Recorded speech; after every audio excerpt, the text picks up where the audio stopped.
Bom dia, pessoal do terceiro ano A. Hoje é o dia 1º de setembro, né? Começamos um novo mês e nós vamos dar continuidade às aulas de português, ciências e matemática. Lembrando que o professor Teca, ele envia então as atividades na quarta-feira para vocês fazerem online. Todos vocês fazem online as atividades de educação física do professor Teca, tá bom? Não esqueça de enviar para ele, porque ele também está marcando as presenças, tá bom? Então, olha lá, na página 145 a gente vai continuar a interpretação do texto falando sobre o médico fantasma, certo? Então, exercício 7. O garoto mais velho conseguiu cumprir a aposta, ou seja, bater a mão no portão do cemitério? Não, ele não conseguiu, tá? E aí você vai lá no texto, nós vamos lá no texto, e aí a gente vai fazer a marcação. Olha lá, se você contar os parágrafos, está na primeira folha, então, 1, 2, 3, 4, 5, 6, 7, 8, 9, tá? No 9º parágrafo tá escrito assim, ó, começa para ganhar a aposta. E aí no meio tá escrito assim, o garoto que tinha topado o desafio correu, parou na frente do portão e começou a fazer caretas para o amigo. Depois se encostou no portão e tentou bater a mão nele. Foi quando percebeu que ela estava presa.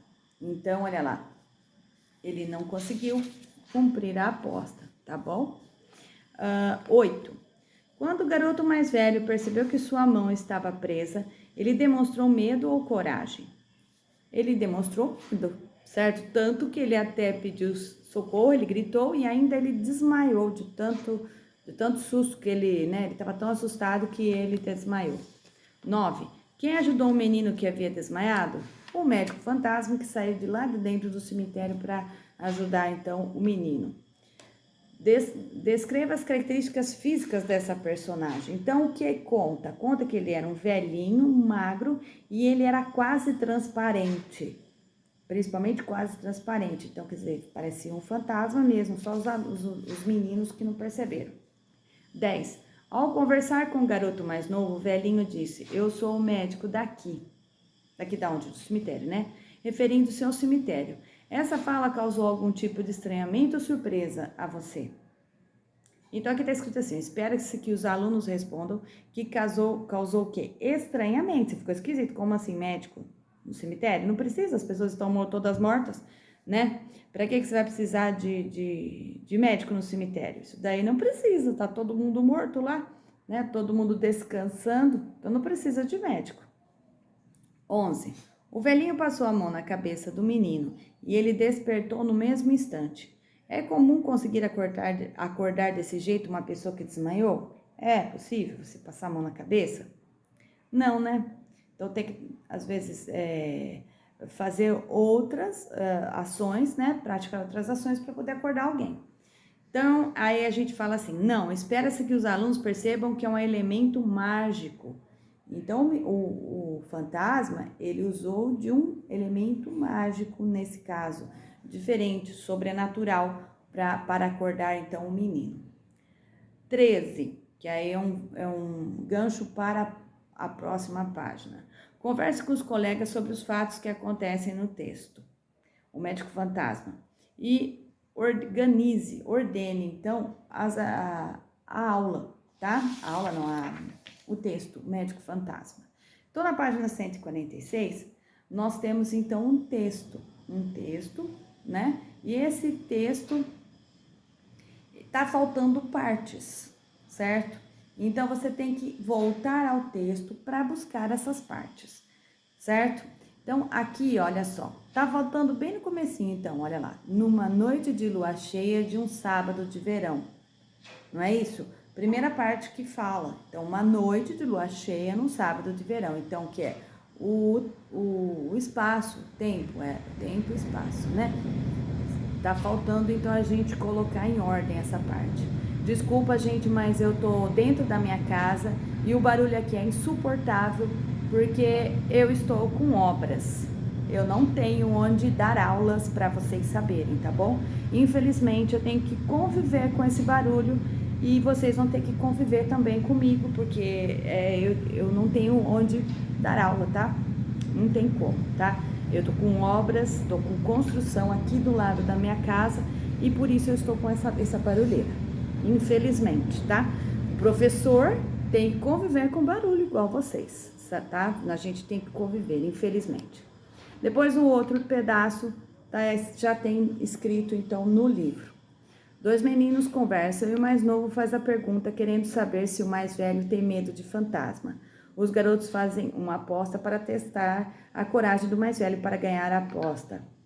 Para ganhar a aposta é preciso. Então, aí você vai ter que voltar lá no texto e lembrar qual é a aposta. Qual que é a aposta?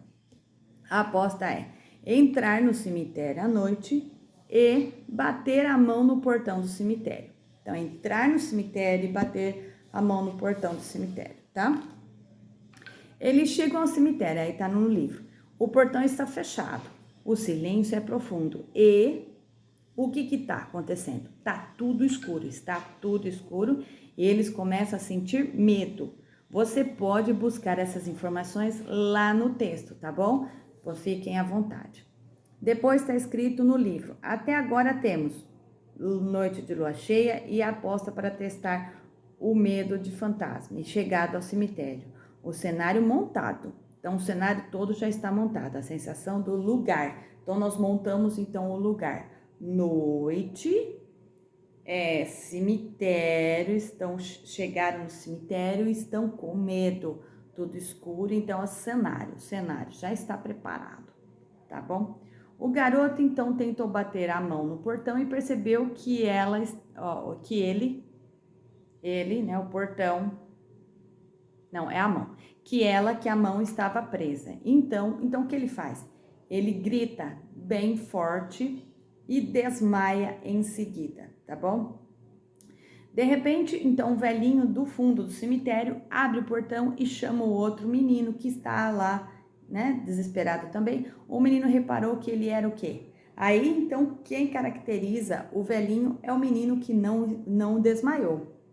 Ele fala que o velhinho, né, o médico fantasma, ele é muito magro e ele é quase transparente. O grito, o desmaio, velhinho, quase transparente, vindo do fundo do cemitério, deixa a situação mais assombrada e misteriosa. Algum fantasma pegou o garoto? O que vai acontecer?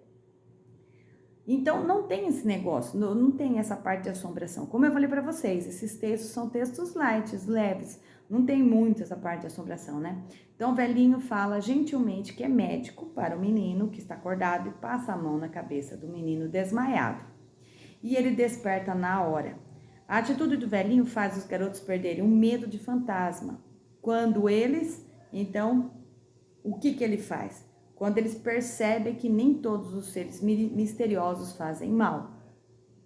Então, eles perceberam que esse fantasma é um fantasma camarada. Igual o Gasparzinho também, que nós temos nos desenhos, nos gibis, tá? Nos gibis. E também nós temos em filme o Gasparzinho Fantasma Camarada. Então, nós temos isso também, né? Tá bom? Explicando. Lembrando que esses textos não são de verdade, não são verídicos. Lembrando disso, são contos de assombração, eles não existem, então não precisam ficar com medo, tá bom? Então, aí tem a foto do médico fantasma, né? Que colocaram no livro. E aí termina, os meninos procuram o velhinho para agradecer-lhe a ajuda, depois, né, que passa tudo isso, no outro dia. Eles não o encontram em nenhum lugar.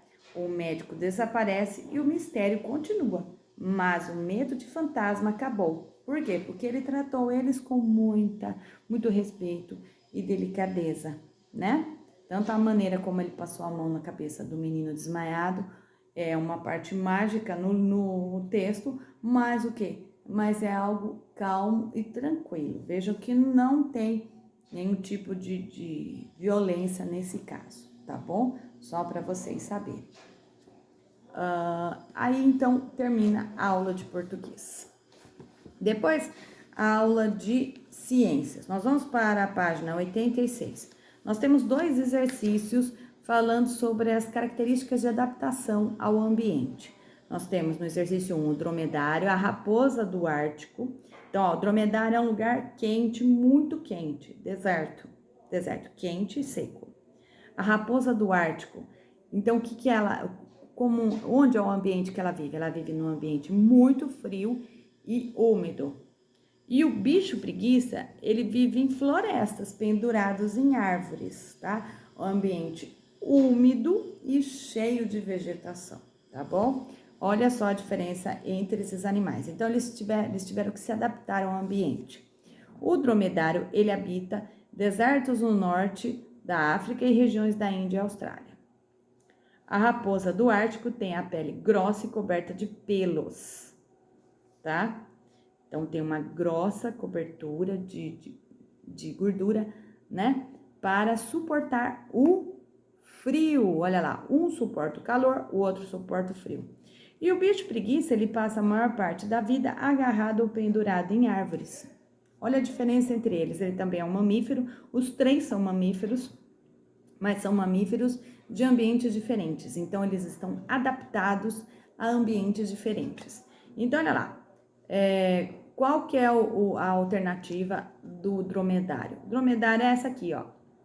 Letra A tá bem no meio. Armazena gordura e pele, reduz a perda de água.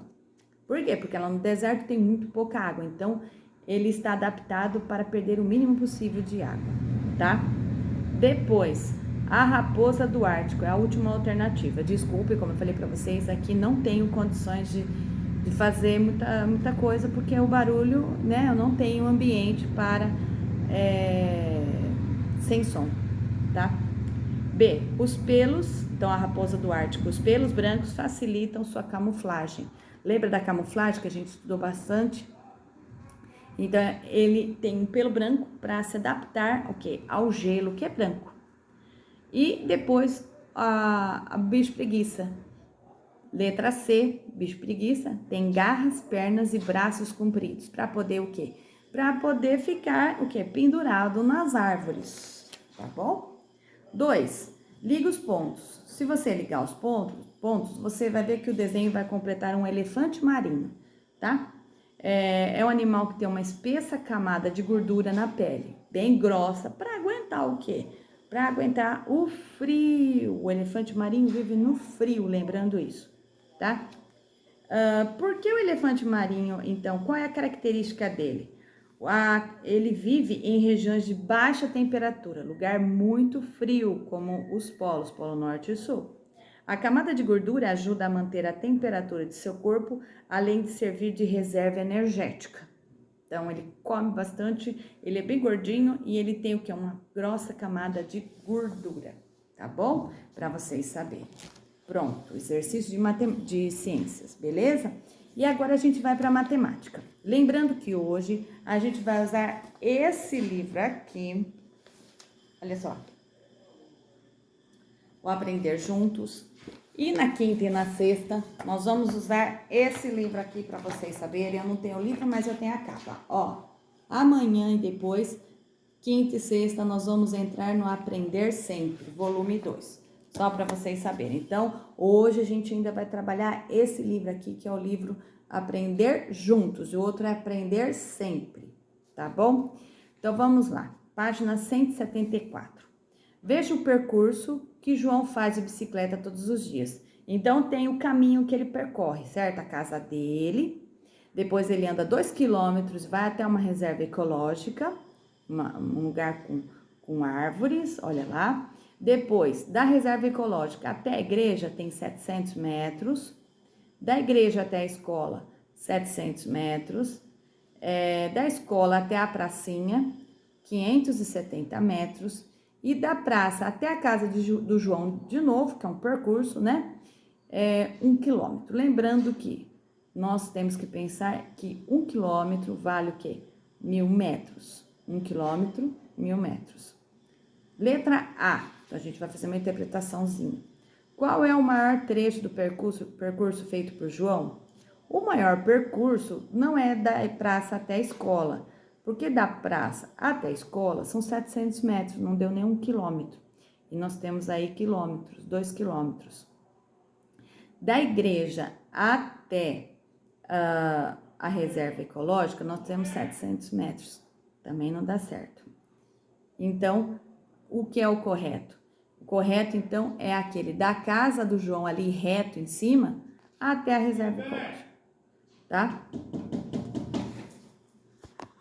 Então, gente, é o seguinte, então da reserva ecológica até a casa dele, nós temos 2 quilômetros. Então, 1.000 mais 1.000, 2.000 metros, 2.000 metros. Então, é o espaço maior que nós temos. B, qual é o menor trecho do percurso? Qual é o menor? Olhando o menor, então, nós vemos da praça até a escola. Então, são 570 metros, não mais quilômetros, tá? C, João saiu de casa em direção à praça e já percorreu 300 metros. Quantos metros faltam para ele chegar à praça? Então, olha lá. 1 quilômetro, 1.000 metros, tá? Calcule no espaço abaixo e completa a resposta. Então, 300 metros para 1.000 metros, faltam quanto? 700 quilômetros. Então, pensa assim, ó, 1.000 menos 300 igual a 700. É a mesma coisa, 10 menos 3 igual a 7, tá bom? Então, faltam 700 metros para o João chegar até a praça. D. O que você acha de utilizar uma bicicleta como meio de transporte para contribuir com a melhoria da qualidade de vida? E aí é bom, né? É bom a gente andar de bicicleta. Andar de bicicleta faz bem para a saúde, né? E também não gasta gasolina, combustível, né? Como tá tão caro. Exercício 2. Observe com atenção os 2 traços vermelhos. Observaram? Isso. Sem medir a régua, responda, os traços vermelhos têm o mesmo comprimento? O que vocês acham? E aí, o que vocês acham? Aqui no livro fala o seguinte, que isso daí é chamado de ilusão de ótica, tá? Nossa visão, ela engana nosso cérebro e nos faz enxergar coisas que não existem, tá? O efeito de ilusão nos faz enxergar linhas vermelhas como se tivessem comprimentos diferentes, mas o que acontece, né? São o quê? Comprimentos iguais, certo? B. Agora, use a régua e meça o comprimento de cada traço vermelho. Registre as medidas. Então, os 2 traços, eles medem 105 milímetros ou 10 centímetros e 5 milímetros. Tem o mesmo tamanho, o mesmo comprimento, tá? Em centímetros e milímetros. Então, isso daí é chamado, então, de ilusão de ótica. Olhando, a gente imagina que tem o quê? Que o primeiro ele é maior que o segundo, mas não. Olha que interessante, é um exercício interessante para vocês pensarem. 3. Marcelo ganhou de presente um carrinho igual ao que eu tinha, olha lá. E ele foi até a loja para trocá-lo por outro brinquedo, certo? E aí, o que acontece? Né? Por quais brinquedos Marcelo pode trocar o carrinho que ganhou sem ter que pagar a mais? Então, ele pode fazer o seguinte... Ele pode trocar aquele carrinho de R$15 por uma bola de 10, certo? E o quê? Ou 3 bonecos, uma bola de 10 ou 3 bonequinhos, ó. 5 mais 5 mais 5, que dá 15. Então, ele tem 2 opções. 2 opções para ele o quê? Fazer, tá bom? Então, pensando nisso, tá? E aí... a nossa aula acaba. Não esqueçam de olhar, então, a aula do professor Teca e enviar para ele, tá bom? Não envie para mim, envia para o professor Teca, que ele vai, então, repassar, então, tudo aquilo que ele vai fazer essa aula na aula de hoje, beleza? Terminando de fazer as atividades, aí você envia para a professora ou mostra lá na aula, tá bom? Um ótimo dia para vocês e até mais.